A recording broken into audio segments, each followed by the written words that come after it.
नमस्कार, मैं रचना शर्मा चढ़ती कला टाइम टीवी देख रहे सभी दर्शकों का स्वागत करती हूँ। आप देख रहे हैं हिंदी टॉप न्यूज। पंजाब के मशहूर गायक सरदूल सिकंदर का बुधवार को मोहाली के फोर्टिस अस्पताल में निधन हो गया। वे किडनी की बीमारी से लंबे अरसे से जूझ रहे थे। उनका किडनी ट्रांसप्लांट का ऑपरेशन हुआ था, जिसके बाद वे कोरोना वायरस की चपेट में आ गए। पंजाब के इस हीरे को खोने का गम इंडस्ट्रियल राजनीति में भी पसरा है। सरदूल सिकंदर के निधन पर पंजाब के सीएम कैप्टन अमरिंदर सिंह और देश के राष्ट्रपति सहित कई राजनेताओं ने शोक प्रकट किया है और आज दोपहर को गायक सरदूल सिकंदर को सुपुर्द खाक किया जाएगा।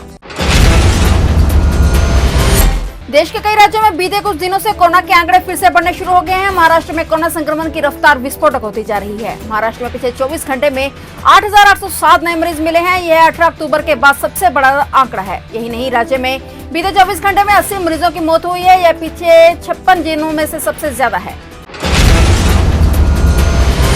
प्रधानमंत्री नरेंद्र मोदी आज 2 चुनावी राज्यों का दौरा करेंगे। पीएम मोदी पुडुचेरी और तमिलनाडु में होंगे, जहां पर चुनावी सभाओं के साथ साथ कई परियोजनाओं को हरी झंडी भी दिखाई जाएगी। तमिलनाडु के कोयम्बटूर में आज पीएम मोदी 12,400 करोड़ रुपए की परियोजना का शिलान्यास कर रहे हैं।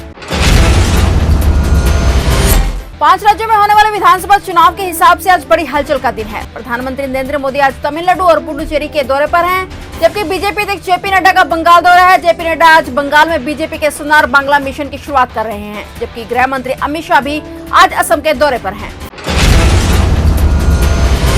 दिल्ली के सरकारी स्कूलों में शैक्षणिक सत्र 2020-2021 के लिए कक्षा 3 से लेकर कक्षा 8वीं तक के विद्यार्थियों की ऑफलाइन परीक्षाएं नहीं होंगी। इस बार इन कक्षाओं के छात्रों को दी गई वर्कशीट और असाइनमेंट के असेसमेंट के आधार पर ही उन्हें नंबर दिए जाएंगे। कोरोना के चलते दिल्ली सरकार ने फैसला लिया कि कक्षा 8वीं तक के बच्चों को कोई लिखित परीक्षा नहीं देनी होगी। हरियाणा में कुछ दिन पहले हुई महापंचायत में किसान नेता राकेश टिकैत ने किसानों से एक फसल की कुर्बानी देने के लिए तैयार रहने को कहा था। टिकैत की इस अपील पर पंजाब हरियाणा के कुछ किसान अमल भी करने लगे हैं। कई किसानों ने अपनी तैयार खड़ी फसलों पर ट्रैक्टर चलाकर उन्हें नष्ट कर दिया है। हरियाणा और पंजाब में कई जगहों से ऐसे मामले सामने आए, जहां दिन चढ़ते ही किसान अपना ट्रैक्टर लेकर खेत में जा पहुंचे और अपनी गेहूं की फसल को नष्ट करने लगे, जिसके बाद किसान नेताओं ने उन्हें ऐसा करने से रोका है। भारतीय किसान यूनियन के राष्ट्रीय अध्यक्ष नरेश टिकैत आज गुरुवार को पूर्वांचल के बस्ती जिले के मुंडेरवा में कृषि कानूनों के खिलाफ किसान महापंचायत को संबोधित करने वाले हैं। दरअसल भारतीय किसान यूनियन को पूर्वांचल में साख जमाने के लिए बस्ती की धरती काफी मुफीद रही है। वाम दलों ने भी किसानों को जागरूक करने और किसान आंदोलन को पूर्वांचल में धार देने के लिए बस्ती जिले पर ही फोकस किया है। माना जा रहा है कि आने वाले दिनों में बस्ती किसान आंदोलन को पूर्वांचल में धार देने में भूमिका निभाएगा और यही वजह है कि नरेश टिकैत कृषि कानून के खिलाफ बस्ती में किसान पंचायत कर रहे हैं। समाजवादी पार्टी के सांसद आजम खान पर उत्तर प्रदेश सरकार ने एक और कार्रवाई की है। योगी सरकार ने आजम खान को मिलने वाली लोकतांत्रिक सेनानी पेंशन पर रोक लगा दी है। यह फैसला आजम खान पर दर्ज आपराधिक मुकदमों को देखते हुए लिया गया है। शुरू में पेंशन की रकम 500 रुपए प्रति माह थी, जो अब बढ़कर 20,000 रुपए हो गई है। उत्तर प्रदेश सरकार ने यमुना प्राधिकरण क्षेत्र में इलेक्ट्रॉनिक सिटी बनाने का फैसला किया है। यमुना प्राधिकरण के सेक्टर 7 में इलेक्ट्रॉनिक सिटी बनाई जाएगी।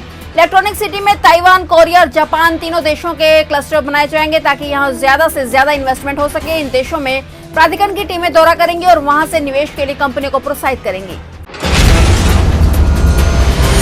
गुजरात के मोटेरा स्टेडियम को पीएम नरेंद्र मोदी ने नाम पर किए जाने को लेकर विपक्ष का हमला रुकता नजर नहीं आ रहा है। कांग्रेस के शीर्ष नेताओं के हमले के बाद अब छत्तीसगढ़ के मुख्यमंत्री सीएम भूपेश बघेल ने इसे पीएम मोदी की कुर्सी जल्दी जाने का लक्षण बताया है। सीएम बघेल ने कहा है कि यह बीजेपी की परंपरा रही है कि जब अटल बिहारी वाजपेयी जीवित थे तो अटल चौक उनके नाम पर बनाया गया था, जिसके बाद वह पीएम नहीं रहे थे। उन्होंने कहा कि यह इस बात की निशानी है कि मोदी जी भी जल्द ही अटल जी की तरह पूर्व प्रधानमंत्री हो जाएंगे। और अपडेट से लेकर फिर से हाजिर होंगे, क्योंकि समाचार का सिलसिला यहाँ कभी नहीं थमता।